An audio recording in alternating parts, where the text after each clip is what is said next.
ओम साई राम, जय साई राम। श्री साईं बाबा की चरण वंदना करते हुए मैं साईं बबीता आप सभी साईं भक्तों का अपने चैनल में हार्दिक स्वागत करती हूँ। आज फिर से मैं आप सभी साईं भक्तों के लिए बाबा के साईं सच्चरित ग्रंथ से बाबा की खूबसूरत लीला लेकर आई हूँ, बाबा की भक्ति लेकर आई हूँ आप सबके लिए। और आप लोग विश्वास कीजिए, बाबा पे श्रद्धा रखिए, है ना। श्रद्धा तो सभी को होती, पर विश्वास हम नहीं कर पाते, चाह कर भी नहीं कर पाते। थोड़े दिन विश्वास रहता है हमें, लेकिन जैसे हम देखते हैं कि बाबा हमारी बातें नहीं सुन रहे हैं तो हमारा विश्वास बाबा पे से उठ जाता है। लेकिन ऐसा बिल्कुल मत कीजिए, क्योंकि बाबा आपकी बातें सुन रहे हैं और अगर वो आपका बातों का जवाब नहीं दे रहे हैं तो इसका मतलब है कि बाबा ने आपके लिए बहुत, आप जो मांग रहे हैं उससे भी बहुत अच्छी चीज़ बाबा ने आपके भाग्य में लिखी है, आपकी किस्मत में लिखी है। और जो आपके लिए अच्छा नहीं है वो बाबा आपको नहीं दे सकते, ठीक है। और जो आपके लिए अच्छा है बाबा हरगिज़ देंगे, वो आपके नसीब से कोई इसे छीन नहीं सकता। जो आपका नसीब में है, जो आपके किस्मत में लिखा हुआ है, वो बाबा आपको ज़रूर देंगे, ठीक है। आज बाबा की साईं सच्चरित ग्रंथ की ये अध्याय 6 की है, बाबा के गुरु के कर स्पर्श के गुण, ठीक है। इसे ध्यानपूर्वक सुनिएगा। जो मैं ये पैराग्राफ पढ़ रही हूँ, मैं आप सबसे मेरा निवेदन है कि आप बाबा का ध्यान कीजिए और आँख बंद करके इस मैं जो पढ़ रही हूँ उसे ध्यानपूर्वक सुनिए। आपको सद्गुरु आपके सामने ही नज़र आएंगे। आपको लगेगा जैसे साईं आपके पास खड़े हैं, आपको आशीर्वाद दे रहे हैं। आप पूर्ण विश्वास के साथ आँख बंद कीजिए और ध्यानपूर्वक सुनिए। जब सद्गुरु ही नाव के खिवैया हैं तो वे निश्चय ही कुशलता तथा सरलता पूर्वक इस भावसागर के पार उतार देंगे। सद्गुरु शब्द का उच्चारण करते ही मुझे श्री साईं की स्मृति आ रही है। ऐसा प्रतीत होता है मानो वे स्वयं मेरे सामने खड़े हैं और मेरे मस्तक पर उदी लगा रहे हैं। देखो देखो, वे अपना वरद हस्त उठाकर मेरे मस्तक पर रख रहे हैं। अब मेरा हृदय आनंद से भर गया है, मेरे नेत्रों से प्रेमाश्रु बह रहे हैं। सद्गुरु के कर स्पर्श की शक्ति महान आश्चर्यजनक है। लिंग सूक्ष्म शरीर जो संसार को भस्म करने वाली अग्नि से भी नष्ट नहीं होता है, वह गुरु के कर स्पर्श से पल भर में ही नष्ट हो जाता है।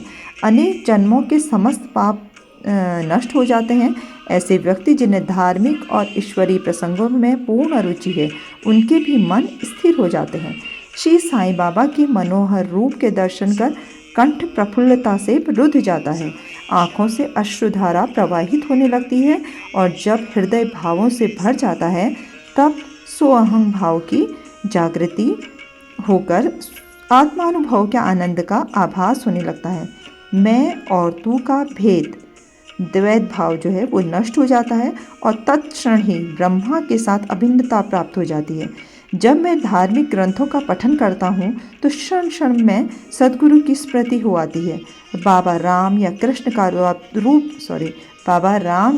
का रूप धारण कर मेरे सामने खड़े हो जाते हैं और स्वयं अपनी जीवन कथा मुझे सुनाने लगते हैं। अर्थात जब मैं भागवत श्रवण करता हूँ तब बाबा श्री कृष्ण का स्वरूप धारण कर लेते हैं और तब मुझे ऐसा प्रतीत होने लगता है कि वे ही भागवत या भक्तों के कल्याण उद्धव गीता सुना रहे हैं। जब कभी भी मैं किसी से वार्तालाप किया करता हूँ तो मैं बाबा की कथाओं को ध्यान में लाता हूँ, जिससे उनका उपयुक्त अर्थ समझने में सफल हो सकूँ। तब एक शब्द या वाक्य की रचना भी नहीं कर पाता हूँ। परंतु जब वे स्वयं कृपा कर मुझसे लिखवाने लगते हैं तब फिर उसका कोई अंत नहीं होता। जब भक्तों में अहंकार की वृद्धि होने लगती है तो वे शक्ति प्रदान कर उन्हें अहंकार शून्य बनाकर अंतिम ध्येय की प्राप्ति करा देते हैं तथा उसे संतुष्ट कर अक्षय सुख का अधिकारी बना देते हैं। जो बाबा को नमन कर अनन्य भाव से उनकी शरण में जाता है उसे फिर कोई साधना करने की आवश्यकता नहीं है। धर्म अर्थ काम और मोक्ष उसे सहज ही प्राप्त हो जाते हैं। ईश्वर के पास पहुंचने के 4 मार्ग हैं, कर्म, ज्ञान, योग और भक्ति। इन सब में भक्ति मार्ग अधिक कंटकाकीर्ण और गड्ढों और खाइयों से परिपूर्ण है। परंतु यदि सद्गुरु पर विश्वास कर गड्ढों और खाइयों से बचते हुए और पदानुक्रमण करते हुए सीधे अग्रसर होते जाओगे तो तुम अपने ध्येय अर्थात ईश्वर तक आसानी से पहुंच जाओगे। श्री साईं बाबा ने निश्चयात्मक स्वर में कहा है कि स्वयं ब्रह्मा और उनकी विश्व को उत्पत्ति, रक्षण, लय करने आदि की भिन्न भिन्न शक्तियों के पृथकत्व में भी एकत्व है। इसे ही ग्रंथकारों ने दर्शाया है। भक्तों के कल्याणार्थ ही श्री साईं बाबा ने स्वयं जिन वचनों का आश्वासन दिया था उनको नीचे उद्धृत किया जाता है। बाबा ने कहा है, मेरे भक्तों के घर अन्न तथा वस्त्रों का कभी अभाव नहीं होगा। यह मेरा वैशिष्ट्य है कि जो भक्त मेरी शरण आ जाते हैं और अंतःकरण से मेरे उपासक हैं, उसके कल्याणार्थ में सदैव चिंतित रहता हूँ। देखिए बाबा की कितनी खूबसूरत लीला है, बहुत खूबसूरत बाबा की लीला है। ये हेमांड पंत जी ने ये बोला है। इस वक्त जो आप ये सुन रहे हैं हेमांड पंत जी के द्वारा बोला गया है, क्योंकि हेमांड पंत जी ने ही ये साईं सच्चिदानंद ग्रंथ की रचना की थी और बाबा ने ही उनके द्वारा ये ग्रंथ लिखवाया था, है ना। इस तरह से है। तो उसमें फिर लिखा है कि कृष्ण भगवान ने भी गीता में यही समझाया है, इसीलिए भोजन तथा वस्त्र के लिए अधिक चिंता न करो। यदि कुछ मांगने की अभिलाषा है तो ईश्वर को ही मांगो। सांसारिक मान व उपाधियां त्याग कर ईश कृपा तथा अभय दान प्राप्त करो और उन्हीं के द्वारा सम्मानित हो। सांसारिक साधनों से कुपथगामी मत बनो। अपने इष्ट को दृढ़ता से पकड़े रहो। समस्त इंद्रियों और मन को ईश्वर चिंतन में प्रवृत्त रखो। किसी पदार्थ से आकर्षित न हो। सदैव मेरे स्मरण में मन को लगाए रखो, ताकि यह देह संपत्ति व ऐश्वर्य की ओर प्रवृत्त न हो।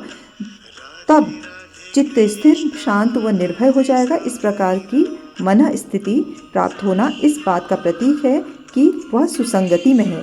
यदि चित्त की चंचलता नष्ट न हुई तो उसे एकाग्र नहीं किया जा सकता।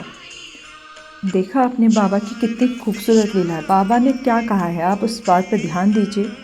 और अगर आपने बाबा की कही हुई बातों को ध्यानपूर्वक सुना है, बाबा के कहे अनुसार अगर आप चल रहे हैं, अगर बाबा का नाम जाप कर रहे हैं, अच्छे कर्म कर रहे हैं, तो यकीन रखिए आपका कभी कुछ बुरा नहीं हो सकता। कोई आपका बुरा नहीं कर सकता।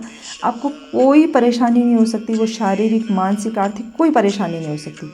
और अगर आप कोई इस तरह की परेशानी में हैं तो आप यकीन रखिए, बाबा की बातों को ध्यान में रखिए, बाबा के बताए अनुसार चलिए।